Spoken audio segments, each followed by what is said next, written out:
everybody, I'm back and I'm going to show you all how easy it is to make delicious ramen Gina Young style. When I tell you this ramen recipe is absolutely amazing, trust me. Here is what you're going to need. You'll need some good ramen noodles, your favorite flavor ramen. So I have 3 packets of this flavor here. You'll need some broth. And if you don't have broth, you can always use a bouillon powder, mix it with some water, and you have broth. I happen to have some beef broth today, and I have some frozen vegetables. It's just peas and carrots. You can use it frozen, or you can unthaw it. I happen to have some beautiful shrimp here that I'd like to incorporate to the recipe, so we're going to put that in. We're going to be using some beautiful spring onions. And we're going to use really interesting ingredient, crispy fried onions. We're going to have eggs in our recipe. And also, you're going to need some good flavor. And that flavor is going to come from the oyster sauce, the fish sauce, and the soy sauce. Make sure your hands are impeccably clean. Let's make ramen that tastes good. You all are having an amazing day today. And if you're not, hopefully I can brighten up your day with this recipe. When is the last time you all had some ramen? Ramen that tastes good. Not everybody knows how to make it, but I'm going to show you today that you can make delicious ramen. Super simple. All right, here's what we're going to do. If the camera can just follow me to my pan here, we're going to put some broth in. And if you just want to use water, you can do that too. Just be sure to season it very well. And set your water to begin to boil. In the meantime, we're going to season it. Okay, we're going right in with this fish sauce here. Just like so. This stuff is good. Oh my goodness, it tastes so good. We're going to go in with some soy sauce, of course. You can use the light if you'd like. Okay. And we're going to put about a tablespoon of oyster sauce. It's super thick and it's rich. It has such an amazing flavor that I love. Wait on our liquid to boil. Let's go ahead and slice up some of these beautiful green onions. So whether you're slicing them small or long like I'm doing today is just fine. It's up to you if you'd like to put this lighter piece in. I'm not going to use it for today. It's more so of a garnish, but not only is it for the garnish, it brings a great flavor to your recipe as well. Delicious as those shrimp look. We wait on our broth to come to a nice boil. Let's go ahead and put the seasoning packets from the noodles into the broth. How many of you all put the seasoning pack on top of your noodles in the bowl? Or do you do like I do and put the seasoning into the broth? I like to do it this way. I really do. I feel like I get more flavor when I do it this way. I feel like when you pour them directly on the noodles, they're a little bit salty, right? But when you kind of, I don't know if the right word is dilute them, with the water, it tastes more better quickly. Now, when it comes to your eggs, you can put scrambled eggs in here. You could put a fried egg, a over easy, sunny side up. You could even do boiled eggs. So for today's recipe, I'm doing fried eggs. When I tell you it's delicious, it's amazing to be able to pick a piece of fried egg up or boiled egg with your noodles and eat that together. Match made in heaven. Super delicious. See, right here in my pan, I got about 2 tablespoons of sweet cream butter. And that's what we're going to use to fry our eggs. Go ahead and crack our eggs right into the pan while we wait on our broth to boil. Oh, beautiful. Lovely.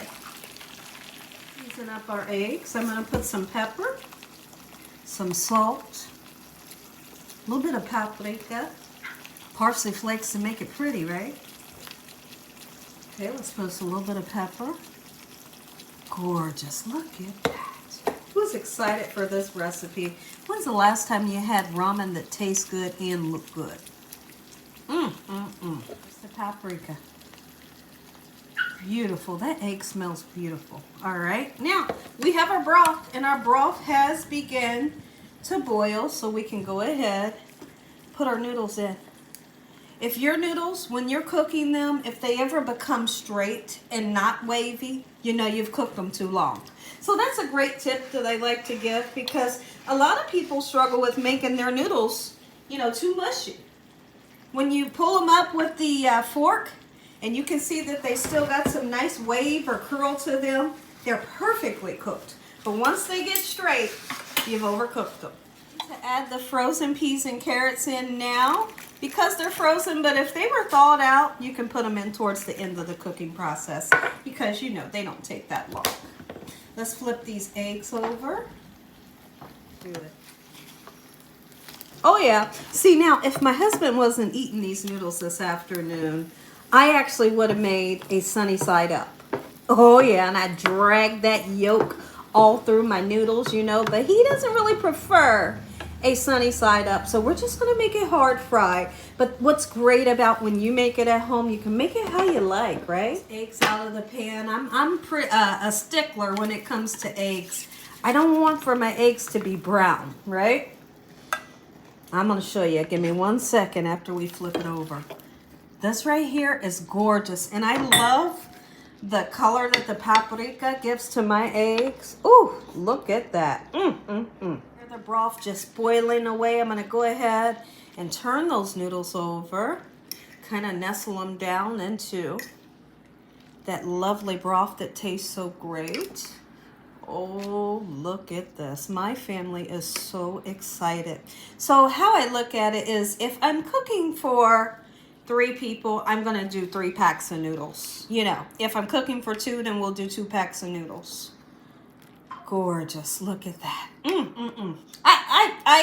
I'm going to taste the sauce. Let me taste. Perfect every time. You see that right there? That is the consistency of the noodle bounce. The noodle bounce. That sounds about right. That's what we're looking for. And you can tell clearly that this one's not done. I need to scoot it back over onto the burner a little bit more. We'll be turning this off here in just a second, and we'll reincorporate our cooked shrimp and the green onions. If you have seafood or whatever meat, be sure to pre-cook it, you know, before going into your recipe. Oh, you bet it is. Get that lovely shrimp in that we cooked earlier this afternoon. Green onions is a must for ramen. All that goodness right there is good flavor. Mix it, mix it. Thank you some. That's what I call ramen. And here's where this recipe takes a serious twist. Fried onions on the top. Have you ever heard of that? Ha! I've been doing it lately and it's so good. Don't overwhelm it. Just that little bit is perfection, okay? And watch this. We nestle it down in there so it can taste that juice. And this one, a little nestle. All right. Now, good some. If y'all enjoyed this video, give me a thumbs up. If you haven't subscribed, make sure you subscribe. Tell the world what Gina's doing in this kitchen every day. Heavenly Father, we thank you once again for providing a meal, for your hedge of protection and your love. In Jesus Christ's name we pray. Amen, amen. And once again, who's ready to take a bite? Let me show you how to eat it. Oh my goodness, look at that. Perfect noodles. Give me some of that. Oh, just say so.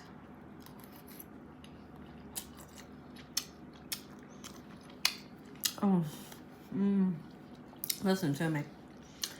When I tell you this recipe is so simple, it's so delicious, it's super easy.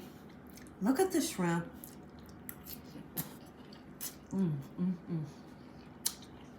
Get in that kitchen and make you some. Good night.